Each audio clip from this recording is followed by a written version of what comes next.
So look, there was quite a few things happening this week. We're obviously still speaking about the budget speech that the minister delivered on Wednesday. That was the big one. I don't mean perhaps how markets have reacted, the ripple effects of it. I mean, we saw the EFF marching to Eskom yesterday, issuing a list of their demands. But a huge spin-off that came from that is obviously the tax implications that surfaced from that. So the minister, I do know, is hoping that this will offer some reprieve for taxpayers at large. But many obviously waited with anticipation to see what plans for the economy would transpire.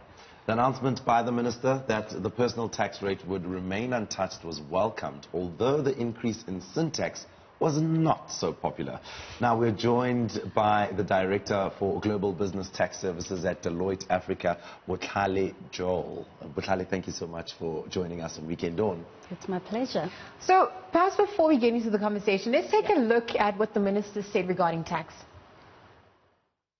To support growth, therefore, we propose no major tax increases.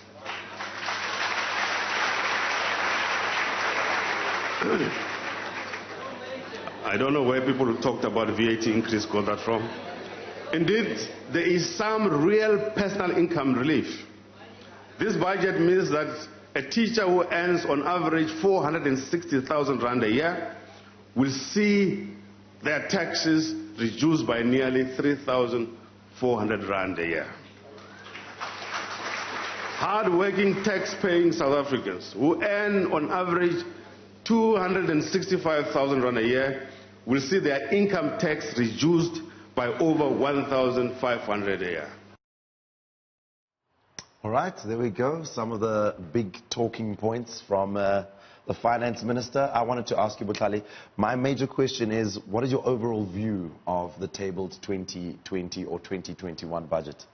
My view is, although there were positive sentiments around the budget speech and the minister said the right things, we still have tough times to deal with ahead.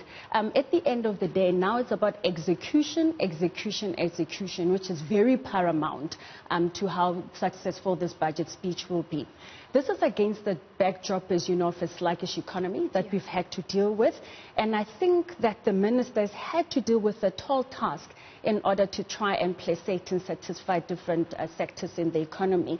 And I think it's a positive thing that we have a minister who's enthusiastic and has a sense of humor with his elo there. Yes. So I really still like that, you know, to keep us awake at times. But the matters that he has to deal with are quite complex. So let me just paint the picture for you. Sure. So number one, we are dealing with an economic growth rate of less than 1%. Number two, government expenditure far outstrips the revenue, right? And our budget deficit keeps on increasing. This is further worsened by the fact that our revenue collections are quite low. There's a shortfall. Currently, we're sitting at 63.3 billion rands. And the minister has had to borrow in order to close that gap. And borrowing means increasing debt costs and interest that we have to pay. And this sets into context some of the decisions that he's taken in order to balance the books. So at the end of the day, we have an obligation to leave the youth of this country with a viable economy and a country as well. So that's why he's had to do a balancing act.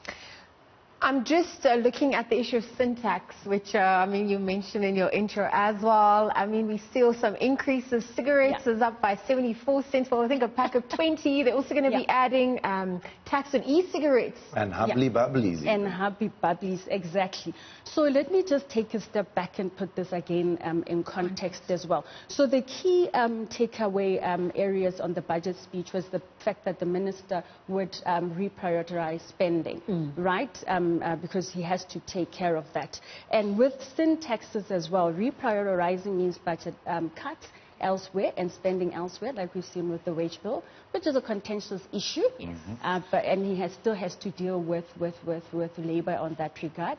But one of the key things he did in taking bold decisions around the tax was to increase the tax base to compensate for not increasing the tax rate. What that means is he's added additional items on the budget to tax. Hence, under the sin taxes, he's added your e-cigarettes and your happy bubblies, because they were never taxed before. Exactly. So that's how he's creating the balancing act. And we've seen on the far end where whiskies are going up by R2.89, and also your cigars are going to go up by R6, over R6. This is also in line with the health policy. Yeah. And that's why sin taxes never really escape. Do you think that sin tax was enough to serve as a deterrent maybe for people who are smoking and maybe participating in that e-cigarette phenomenon, that it has major health implications? It does have major health implications. It does put pressure on the health system. But the thing is, it does work as a deterrent, but also the knock-on effect is it opens up, the market for illicit trading. That's where, and then yes, we can expect the minister to do certain things for us, but as citizens, we also have an obligation ourselves to toe the line somewhere.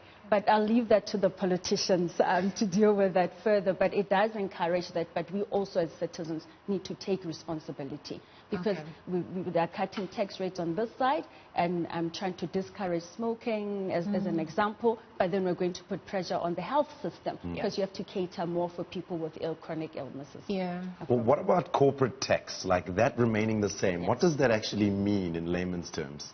So corporate taxes, again, didn't go up or down. There are plans to reduce the tax rate because when you look at South Africa's 28% corporate tax, it's quite high compared to our peers in similar economies. But the minister said they will make plans to reduce it. However, he will not make it at the expense of the fiscus. So what he has done is, before he considers it, and depending on how the economy goes as well, he has again extended the tax base. So it added additional ways of collecting revenue in new ways.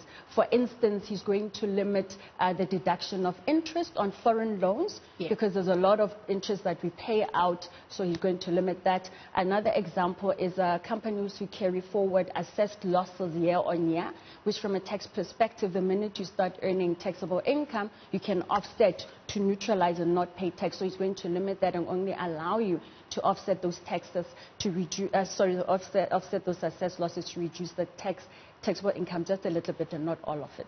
All right. Yes. What about VAT increases? I mean, what do we make of this scenario? So with the VAT increase, right, the expectation was that there would be another VAT increase, because about 2 years ago we expected a 2% increase, would have said at 16%, but it only went up by 1% because it impacts mainly poor households.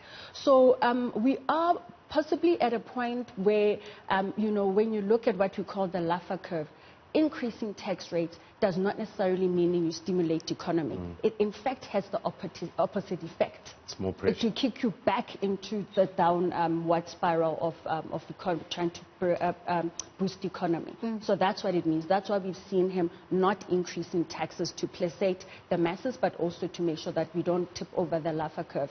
So it's interesting that he didn't. I think it's a good thing for now. Maybe we'll pay for it in the future. Who knows? And had he also increased VAT, it would have impacted business, because 2 years ago, business had to spend money to change systems and review contracts to get ready for the increase in VAT. So if you increase it again, you're increasing the cost of doing business. You're also increasing the cost of compliance, which is a huge burden on SMEs as well.